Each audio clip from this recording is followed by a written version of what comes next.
So you're giving us like the truth behind it. You're acknowledging your bias, but 100%. But I think most Americans are just reacting emotionally to this. And of course, which the idea, of course, as people do. And it's important to speak to them at the emotional level because that's where most people lie.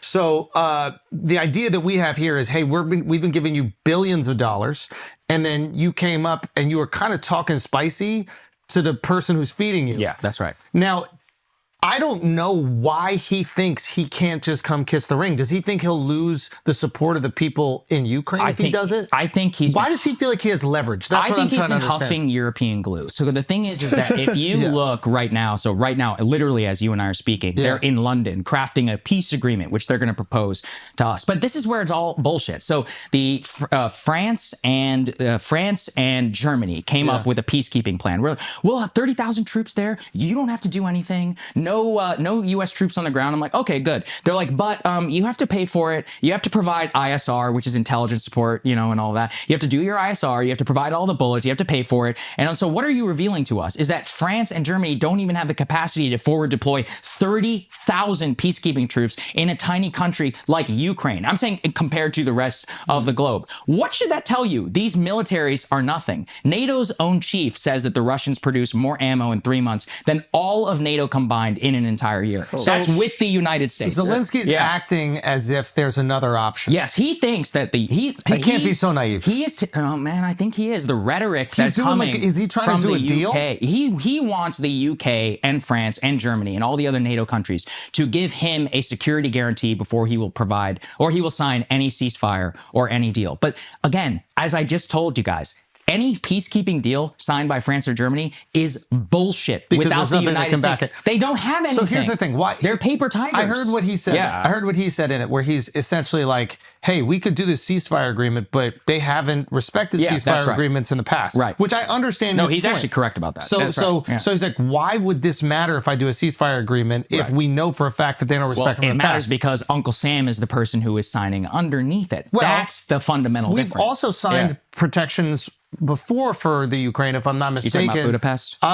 Was it in Budapest that we decided if they would relinquish their nuclear weapons, we would support them no matter what? So let's talk about that too. I hear this a lot from the pro-Ukraine. But wait, before we go back to we get to that one, again, I'm not trying to like catch you here. What I'm trying to do is somewhat understand his perspective. And this is what I thought. Because there's a part of me that goes, listen, as long as Trump is in office, Russia is not doing a single thing if this is agreed upon. Yeah. Nothing's, and if Trump was going to be in office for the next 40 years, this version of a ceasefire where it doesn't guarantee American muscle behind it, this version of a ceasefire, Russia's going to respect 100%. Here is my concern if I am Ukraine or if I am Zelensky. And I think he handled it horribly in the room. There's a much better way to say, like, if I was him, if I did want to litigate it in the media, as J.D. Vance said, what I would say is this. I know I could sign this deal with you and you would protect us. And I know that Russia would not mess with you because they take you seriously and they would not. But what happens if next election we get the same people back that they did not take seriously and they're not afraid of? Yes. How do I get security? I'm not worried about the next 4 years because I know that Putin would not be stupid enough to mess with Donald Trump. I would keep on going. He would be crazy because you would do the ultimate thing. But in 4 years, according to your laws, you're not going to have Donald Trump. We don't know what would happen. And now we're left in the dark. And the next administration could have the same sway with Putin as the last one did, which is Putin is not afraid with him. He'll do what he wants. What do you say to that? You're not wrong at all. And that's why you should have shut your fucking mouth and you should have signed that minerals deal. Because in that minerals deal, it was a strategic interest for the United States to have a sovereign Ukraine, a business relation. For example, why do we care about Europe or Taiwan or any of these places? You think we care about fucking democracy? We care about the TSMC chip in Taiwan, okay? Why do we care about Vietnam? Because they make all of our clothing. Why do we care about Germany? How many German cars are on the road? All relations between states come down to trade. That is a fundamental insight. The problem of the post-World War II order is what's led to this, is that we have decided, oh, it's democracy and feelings and all this other bullshit. It's like, no, the purpose of a navy. So you're saying the trade deal would incentivize the United States to protect them because if Russia invaded any further and it negatively impacted our United resources, States economy, Now, what if they invaded further, but it didn't impact the places where our resources came from. Yeah, well, that's a bigger question of whether we should even have NATO membership for a lot of these countries. Look, it's settled. It doesn't matter. The U.S. Senate has ratified the treaty, but there were a lot of people in the 90s when they were talking about NATO expansion into Latvia, Lithuania, and Estonia were like, guys, this is in the traditional, not only sphere of influence, but what compelling interests does the United States have in these three countries? Like bilateral trade of those three probably does not even equal bilateral trade between us and a single province or a single state in Mexico. Like, and see, this is the thing. We don't want to talk in balance sheet terms, and it's important. But coming back to your point, you're right. But here's the problem.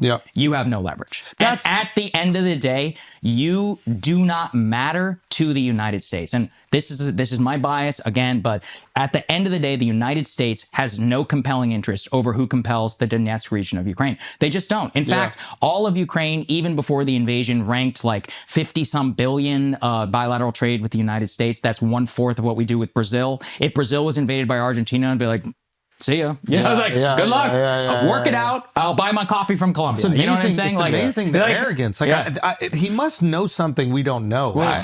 By creating a financial alignment, I feel like he loses even more leverage. Like by creating an ideological position. You're exactly right. It gives him more of a position. Well, because on that plane, can you explain that, Mark? In my mind, like if you just make it purely financial, then Russia could now broker a deal and be like, hey, if we control which they did. They said that. They were like, hey, we have rare earths too, by the way, in Russia, which they do. They actually have a lot more. So by making it like purely like financial, now Russia could just come in and be like, hey, it's a race to the bottom. We'll just beat them on price. Or we'll go, You're totally correct. Or Russia could go, we're going to invade, we're going to take over those resources, and then you can and we're going to give them to you for half price. Right. Yeah. And you know what we would say? Russia just got a little bigger, bro. And so Zelensky knows this. It's a race to the bottom. So then now he has to say it's ideological. We have to protect democracy. Yes. That is double click everybody on that one. So we have to protect democracy, even though he is not protecting democracy within his own country. It falls apart on its very own line. Sure, but emotionally he's doing the right thing to protect the longevity. No, he's played his cards incredibly. But not this moment. This moment is very poor. Up until this, you will study Zelensky, and I do not like Zelensky. I think he's taking advantage of the United States. I think he's an arrogant prick, all of this. The way he handled himself immediately after with the media by convincing the West and others that there is this compelling interest, he was managed to get $100 billion from the world superpower, more than we spent on 20 years of the Afghan National Security Forces we have sent to Ukraine in 3 years. Think about that. That's fucking insane. The greatest transfer of military aid in modern U.S. history. On top of that, he convinces all of these European nations, Germany, France, the great powers, not only to come to his defense, but to tie his borders to their own and say it is a strategic interest of the French, of the German, of the UK people to make sure that we're compelling. And, in the beginning, a lot of them did support that. But, and this is where it all starts to fall apart, now we're watching what will actually happen with the Europe led by Europeans. So when we look at the polling that's in the UK and France and in Germany, they're like, support for Ukraine was sky high. Now they're like, should we continue or should we have a deal? In almost every country, it's flipped. So the Europeans are now in a position where they would probably have to increase military aid to their maximum capacity, give them everything not stripped down to the ground, and they would still maybe, I don't know, maybe 1/6 or something like that. And it what wouldn't the United matter States to Russia provides. because Russia it wouldn't matter at all. I mean, already the United States, we have given Ukraine $67 billion in military aid. That's more than every other country in the world combined, right? Yeah. The Europeans are like, oh, we've given Ukraine a bunch of aid. It's like, bro, you've been fucking refugees. Yeah, but I'm saying no matter how this is bullshit. But I'm saying you could throw guns and bullets are the only. You can throw 10 trillion at Ukraine and Russia will just match it with dead bodies. Oh, yeah, almost certainly. I mean, it's a little more complicated than that. I think the only thing that would really change is nuclear weapons on the ground, but which is not happening. Okay. But that's actually, let's return to that, because one of the ways that the Ukrainians often bring up why America not has to support them and not just should is the Budapest agreements and back the Budapest memorandum, which was in the 90s where they agreed to give up their nuclear weapons. And in exchange, the United States was like, yeah, we'll, think about protecting it. Oh, it's not, but we're going to protect it? No. And even if we had said that, it was never ratified by the U.S. Senate. And this is where you have to flip it and think about the Russian justification for invasion, where they said, your Secretary of State said, we will not expand NATO. That's true. Our Secretary of State, Burns, under George H.W. Bush, he was like, look, we're not going to expand NATO. Don't worry about it. They were like, okay, that's the position of the U.S. government. Well, what changed? They lost the election. Bill Clinton came into office. George W. Bush came into office. They changed the policy. But the thing is that the Russians are like, but you said it. And what we would say is, yeah, what you just said, the administration at the time said it. That didn't make it the treaty binding obligation of the United States, where 2/3 of the United States Senate ratified we will never expand NATO. So no, it's not fair to say that America guaranteed. That's not how our system works, nor should it, right? The word of the president. It's not a king who sets foreign policy for all time. Exactly. And so the Budapest Memorandum, yes, it was a policy document, but it provides no obligation from the United States to lift one finger for Ukraine. And if we think about, again, where the Russians are coming in, they're like, okay, so in the post-Cold War era, you guys bombed Kosovo. Is that in NATO? Why was that a NATO operation?